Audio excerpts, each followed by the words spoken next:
Yes, So that's correct. where are you now at the moment? Are you in Switzerland? No, I'm in Berlin at my boyfriend's place. Oh, okay. And you work in Berlin? No, I am based in Munich. Yeah. So I finished my first master's degree almost 2 years ago now at Yes. the Theaterakademie August Everding in Munich. Yeah. And then I decided to do another master's, the concert master, and to do it next to my job. So the idea was to be 50% student, 50% working in guest contracts. Of course, now it's mostly mostly studying. Yeah. But Oh, so you can, yes, you can still continue your studies now. yeah. Yeah. We were lucky enough to have a lot of live lessons still. Mhm. There was actually just the first period of lockdown in March, April that was difficult, but then the university in Munich, they have very good hygiene concepts. Mm. They bought machines to clean the air, and Wow. we have a lot of very big rooms as well where we can maintain the distance of 5 meters for singers and so on. So they made it possible for us to have live lessons. That's amazing, because of course for you it's difficult to do online lessons. Yes, well, there are some online lessons that really work, especially which was a big surprise for me. But for me, the best thing was vocal technique. That worked very well online, because Really? you don't need accompaniment, and if your teacher knows you well already, then she sometimes can also guess what is the problem now when the sound is not perfect. Yeah. She still sees and hears a bit, of course, and she can still teach a lot of technical stuff. But what was difficult was obviously coachings with pianists. There was then mainly about musicality, about how is the harmonic here, how can I phrase it differently, and it wasn't about what is the most important thing for me in coachings, the experiencing to sing it with piano accompaniment. And that and the contact that you have, that interaction then as well. Yeah. Yes, of course, yeah. So yeah, especially for example, the lead lessons were simply not possible, so we decided not to go on with lead. We did some weeks we did lead lessons that my pianist recorded herself, then sent me the recording, then I sang on top of that, and then I sent this recording to our professor, and then we made a Zoom meeting and discussed this. But oh wow. I mean, it's very complicated, first of all, and second of all, lead time consuming is really about feeling your partner. No, you cannot really do this via she sends me her recording and then I do this, so it's not a together anymore. Yeah. So and what was your feeling about when lockdown started? Were you in Munich then? I was in Munich, and when it started, I went to Berlin then to my boyfriend's place. Yeah. He was in home office. But when it started, did you was there something that you had to postpone or that has been cancelled, or was it just your normal? Did you have contracts or things that had been cancelled then by that time? Yes, well, the first thing that got cancelled for me was performances at the Opera House in Zurich. We were doing Coraline, and I still had I don't even remember, but there were some performances that were still planned, and they were all cancelled then. That was the first big shock for me. because we started to have one performance with less audience, and that's when I thought, how weird is this situation, and is this really going to affect cultural life? And then I thought, oh no, it's a bit overcautious, and it's going to be fine. And then after this one performance with less audience, everything got cancelled. Really, yeah. Yeah, it was also, I never could imagine that the theaters would close. I couldn't, couldn't imagine that. So, and then, so what did you then, so you went then to Berlin. Did you think that it was only going to be a few weeks? Yes, I really thought it's gonna be like 3 weeks staying at home, and I was already freaking out about this situation. Yeah. I think I personally am very glad that I didn't know how long it's gonna last, because I think I would have lost my mind. Really, yeah. Yeah, so I was in Berlin, and I was still planning on preparing some projects that were ahead of me, projects I was very much looking forward to.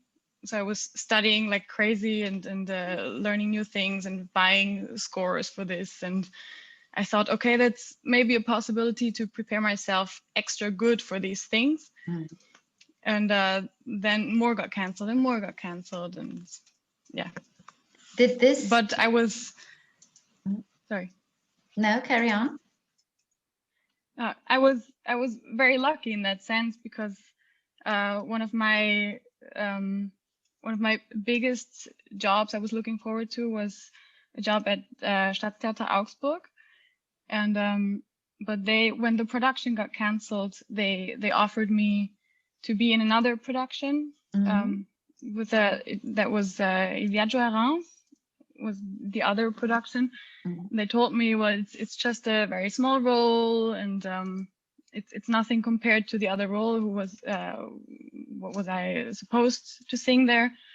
But they offered me this so that I don't lose my house debut, I don't lose all the money. Oh, okay. Wow, that's wonderful. I was very lucky. Yeah, they were very, very nice to me. And, that's amazing. That was actually, we even had rehearsals for Il Viaggio a Reims in December and January, and then now it's on pause again. So, okay. They said maybe we're gonna carry on with rehearsals in April or so, but it's still open. Oh, okay. So did you just a second. I've got Lily. Okay. This Lily, she's Oh. She always wants to sit on my lap when I talk. Now, what was I going to ask you? So, yeah, did you, the longer this went on, did it become almost then sort of, you thought, well, yeah, the next things are coming, that all the next cancellations, that it became easier to accept than the first ones that came? I wouldn't say easier. Or did you always have that hope? But that's the thing. I think at one point I lost hope, and that's what made it easier in that sense, because I already expected everything to be cancelled, and every new project that I took on, I knew that there was a big chance of it getting cancelled again. So that made it a bit easier, but still, it's still not easy. And was it easy for you to be motivated in that time so the first 3 weeks you thought, well, you're just working and you're just rehearsing, but then later on, did you find it difficult to motivate yourself to keep on singing, seeing that you didn't have any concerts anymore, or that you didn't have roles to prepare for? Yeah, well, it was a big roller coaster for me. It still is a roller coaster. Even in the first lockdown, the first phase of the first lockdown was very difficult for me, because I was not used to have so much free time and so much emptiness in that sense, that I still had those projects, but they were quite far in the future. So I was kind of used to have a tight schedule, and I know that I have these and these days where I have to prepare this, and I have to know this by heart by this date, and so on. So that was the first time for me since years where I just sat there and I told myself, okay, I have to find myself tasks. I have to, and then I made a diary. What do I want to learn? When will I learn it? Do I want to watch master classes online? And I really had to schedule everything for myself, because otherwise I was just living through the day, and then the day went by and I did basically nothing, maybe 1 hour of singing, but that's it. So I had to schedule myself, and that helped a lot. And that came from my professor, actually, because we had online lessons then at this time, and she always asked all of her students, how are you dealing with it? What are you doing? Then she told me, well, if you're not feeling motivated, just make a schedule and really stick to it. Yeah, who is your professor? Christiane Ifen.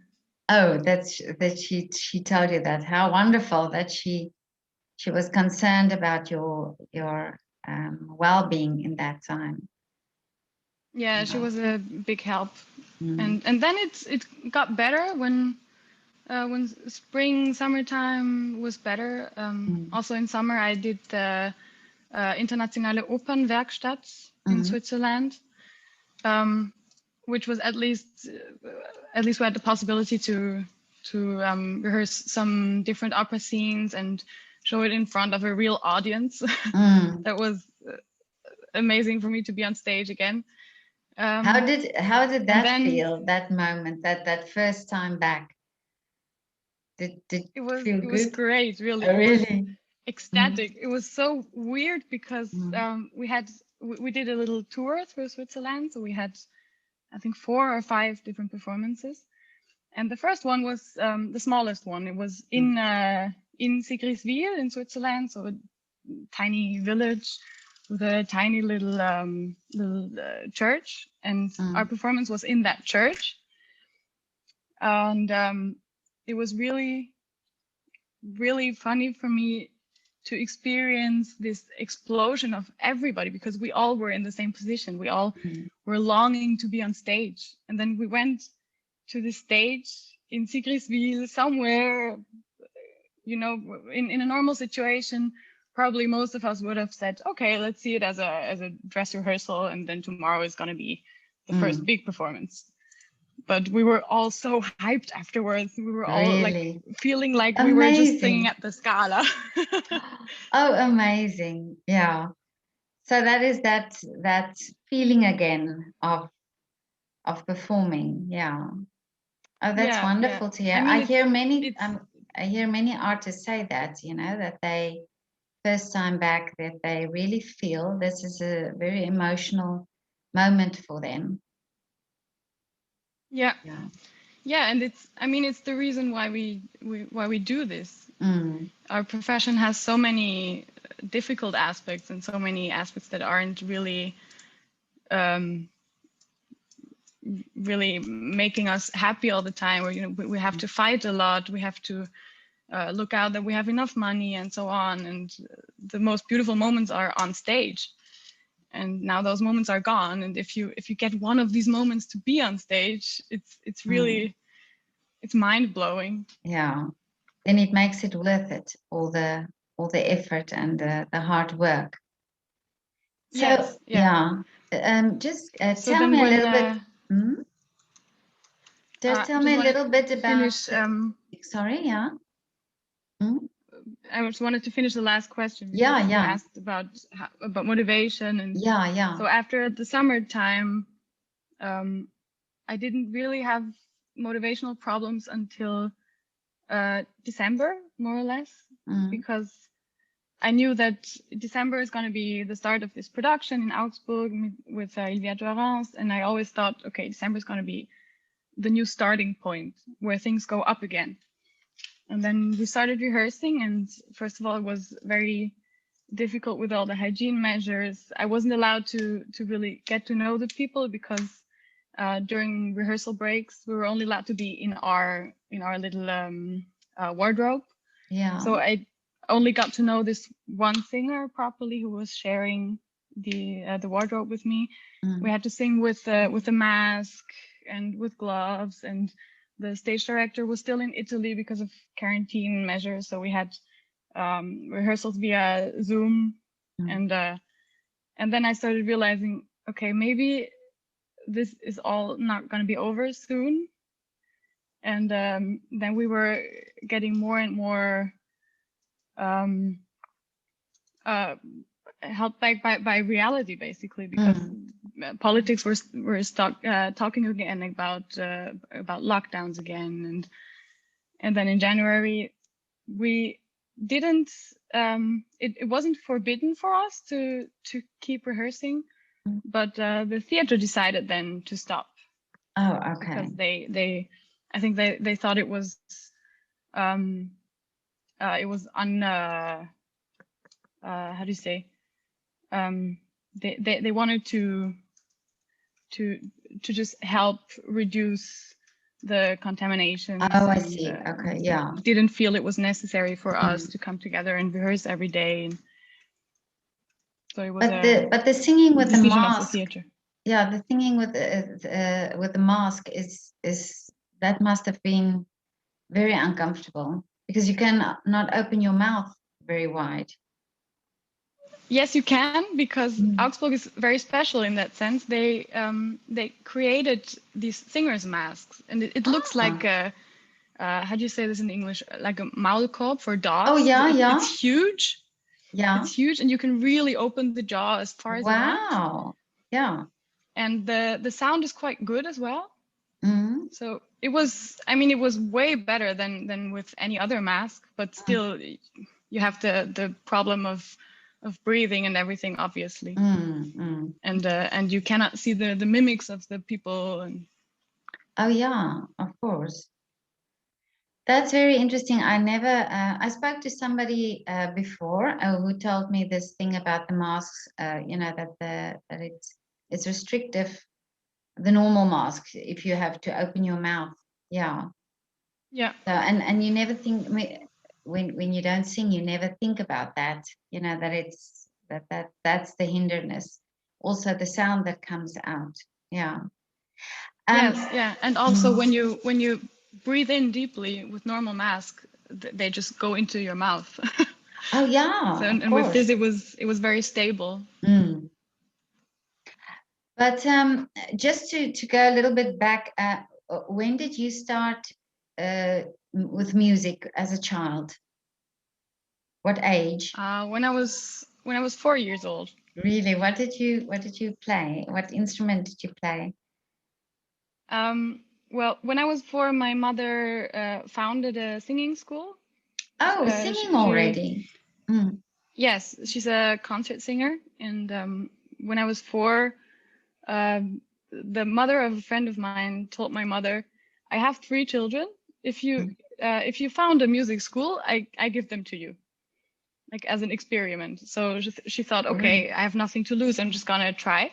Yeah. And then it got more successful and more successful. And so the singing school was basically my babysitter. I was just always there. She had the singing school at our home. So I was just always sitting there, and then I started singing with them. And at that time she only had teenagers. And I was 4 years old, and I was very proud to be there. Really? Oh, how lovely. I felt very old. Yeah. How lovely. So your mom is a singer as well? Yes. And that is then, so that was your inspiration then? Yes, my mother is a singer, and my father is a conductor and was a violinist. Yeah. So this is the music. And my brother also studied the violin. So. Yeah, so you come from a musical family then, and that's of course where this love for music. So you're used to it. It's part of your upbringing, the music. Yes. Yeah. And I also tried out piano. I played piano for many years. I played the guitar. I went to ballet classes. I tried out different things, but somehow only singing really stuck to me. I think it Okay. was when I was 15 where I said to myself, okay, it's gonna be singing. Oh, is it? Okay. So that was the turning point for you. And Yeah. then you went to Munich then after school, or were there this music school that you went to at that age? No, after my mother's singing school, I was in her singing school until I was 18. Oh, okay. And then I switched to the Konservatorium Zürich.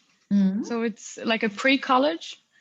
I did that 2 years, and then I went to Freiburg, Okay. the German Freiburg. Yeah. And I did my bachelor's there with one exchange semester in London at the Royal Academy.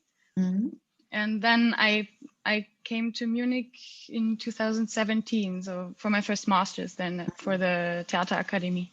Oh, okay.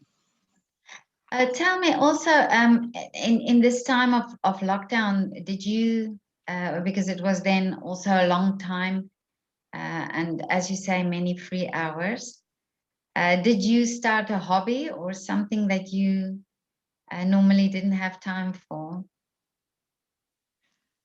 I'm not very I didn't start a hobby that I'm very proud of, like other people who really learn something new. Oh, okay. But I did cook more. Yeah. I used to hate cooking, and I love to eat, but I never wanted to cook for long. And now that I had so much time, I felt like experimenting in the kitchen a bit more, and yeah, that was mainly it. And I had an attempt of learning Arabic. Really? But goodness. but I failed miserably. Okay. That's a big task. Yeah. That's a big task, yeah. But No. For me, it was more challenges that I was seeking for which I didn't have time in normal life for singing wise. For example, arias that I always thought I don't have time to practice this every day until maybe it works out someday. So now I really thought, okay, now is the time to see what other options I have for my voice. What can I do with my voice if I really have the time to really work on it for months?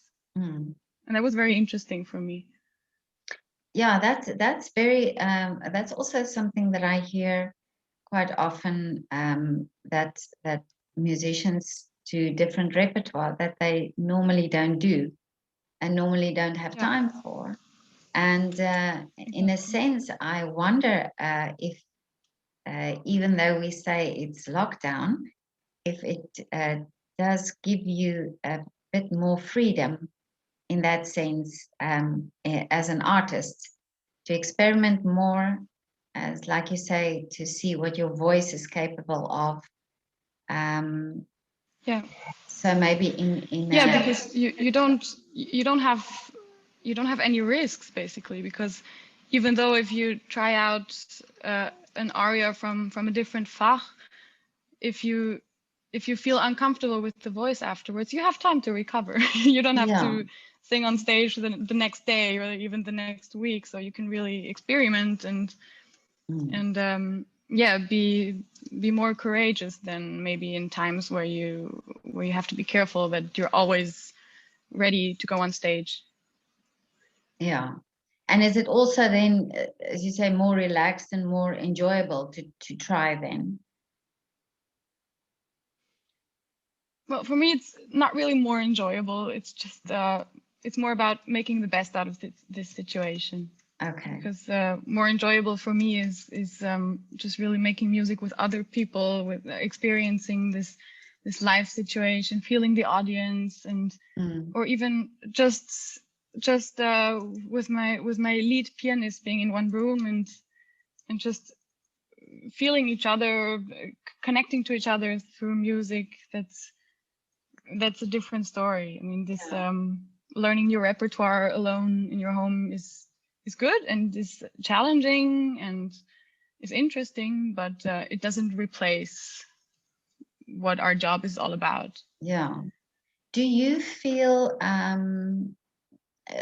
because there's a sense of artists feeling not valued at this time, do you have this feeling as well? Yeah, not really from people around me, but from politics. Yes, I think so. And what do you think? How do you think this could be changed, or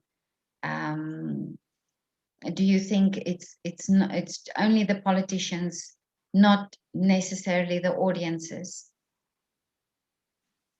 Yes, I really don't think it's the audience's problem. It's I think it could be changed when the politics would stop just focusing on general rules and start focusing on what are the hygiene measures, what can people do to make it safe, because especially theaters, concert halls, museums, they have so many great hygiene concepts. It's also in Augsburg during rehearsals, I never felt uncomfortable for when it comes to contamination or anything. It was really, they were putting a lot of money and thought into this, and I think it's not valued at all from the politicians' side.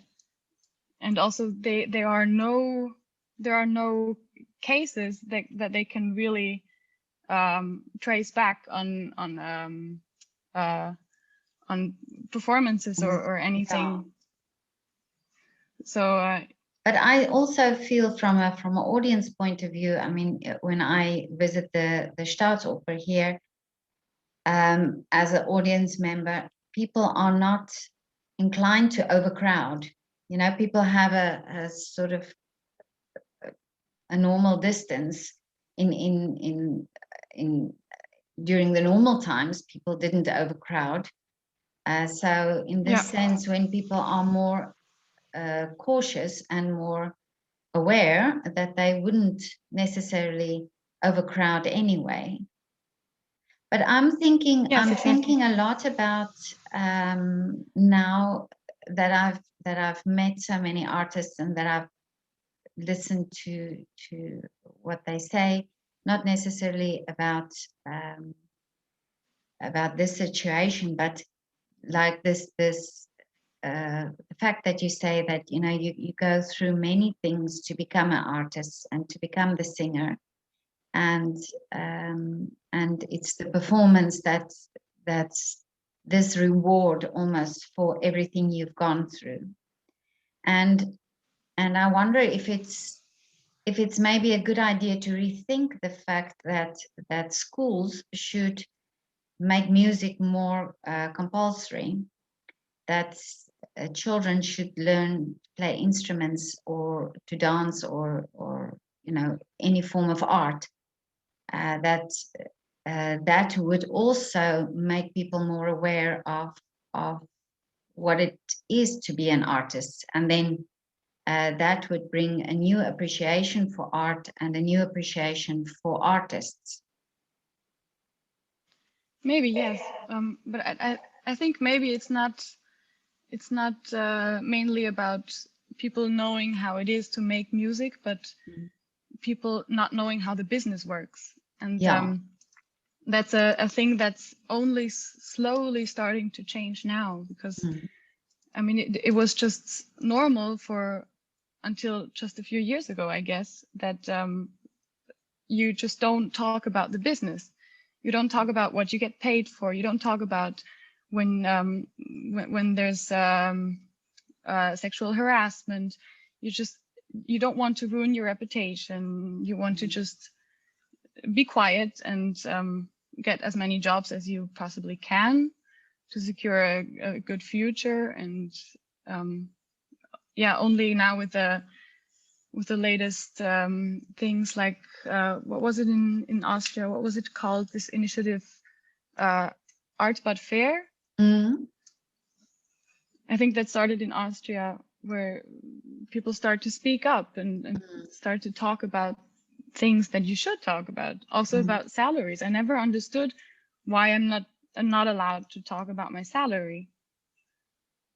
Yeah, because the training you go So I through. think when people, yeah, and you have to give the people that have nothing to do with music, you have to give them a chance to even understand how we live and how we work and how the circumstances are.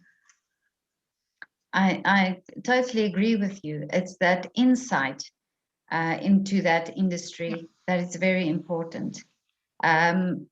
Because I find it fascinating, and it's something I didn't know, because I didn't know the music industry before I started photographing artists. And I'm really amazed at the amount of time you have to spend to do this art, and of course, and the years of study. I never realized, that some talk about 13 years of study and still not done, and for me, I didn't realize that, so I think that's also an important part to say that, well, the investment in yourself to become this artist is many years of study, many years of practicing. And of course, if you talk about a pianist now, so if you're a singer, you have to have a pianist to practice, you have to have coaching, and of course that also costs you money. The pianist also has to be paid, and your coach has to be paid, and yeah.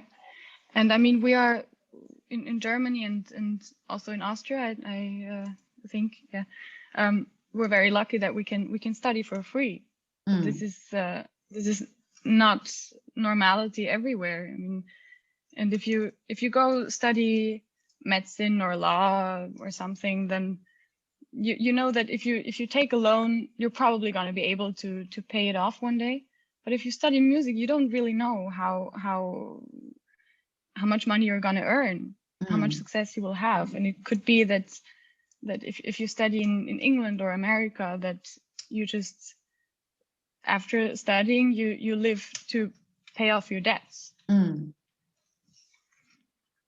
No, that's true. Yeah, that's and that is something that we need to talk about, and especially now as well, with the compensation that the governments give, because that has to be taken into consideration as well for you. Yes. Yeah.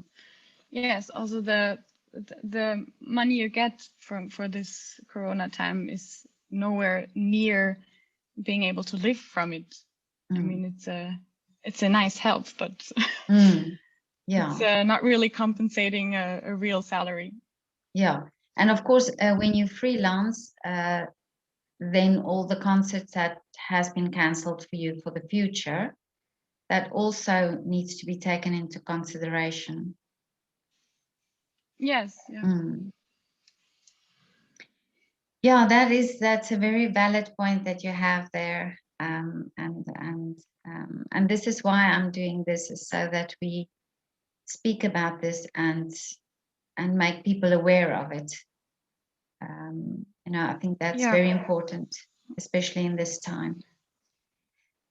Tell me, because what I don't like is when musicians or artists say, well, they just all don't know what we're going through, and people are so ignorant. But I think it's not about ignorance. It's really about giving the people a chance to understand.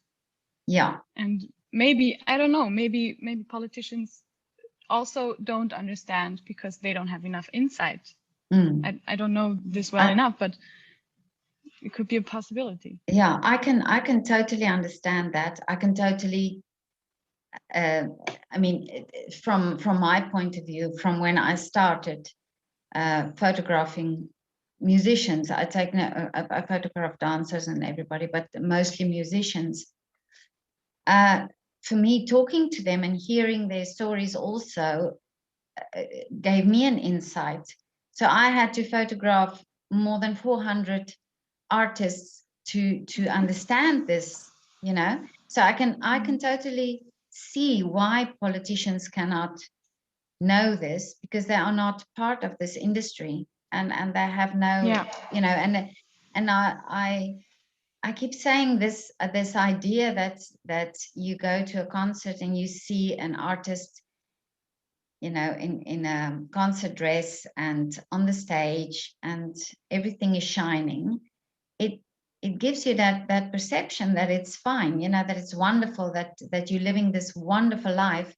And of course, when you sing, it sounds very easy and it sounds very as if it just comes from you, but you don't take in consideration how many hours you practiced before you went. You know artists practice, but of course it's hours and hours of practice before you get on that stage. So for me, I realize now that part on the stage is just a very small part of your life and who you are, and all the things that you invest in being that, doing that part. And then of course then when that's done, then you start again with something new, and it's all again all the training and all the investing the time there in. So Yes, exactly. so I think this is my idea also, why I talk to artists, and why I want to post this as well, is that so that we express, so that you express this and you say what are the things that need to be noticed and need to be talked about, because we can only find a solution when we know what the problem is. And I think when you voice the problem, and also people start thinking of the solution, then of course then we can have a solution. Yeah, Yeah. exactly. Also that people sometimes think that it's so much about being an artist is so magical and so fascinating, and you have this wonderful gift and talent. And yes, of course you need some kind of talent, but we are hardworking people.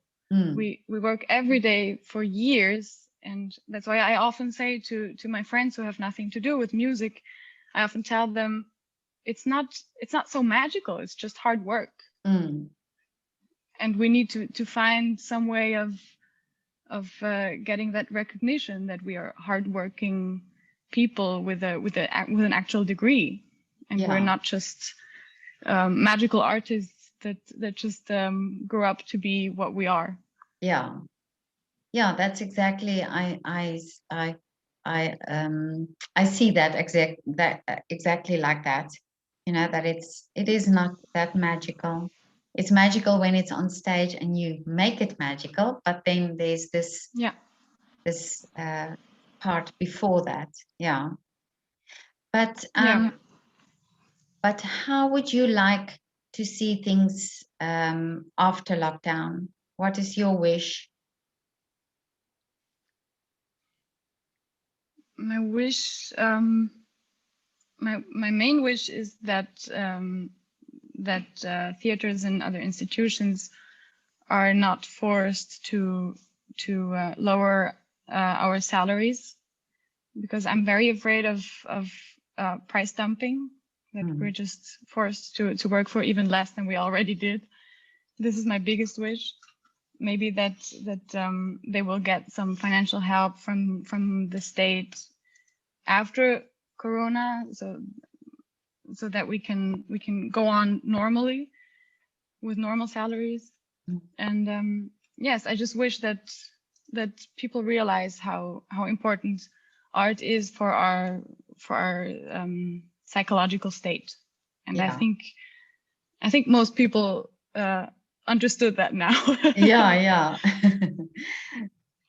Yeah, this is why also why this is why one of the reasons why I think it should be taught in schools also, and make a priority in schools, that because it's so valuable for many things in our lives, you know, that development of children, development in the brain, and of course, you know, I think how an artist sees the world is quite different to how other people see the world who don't have that Yeah. education.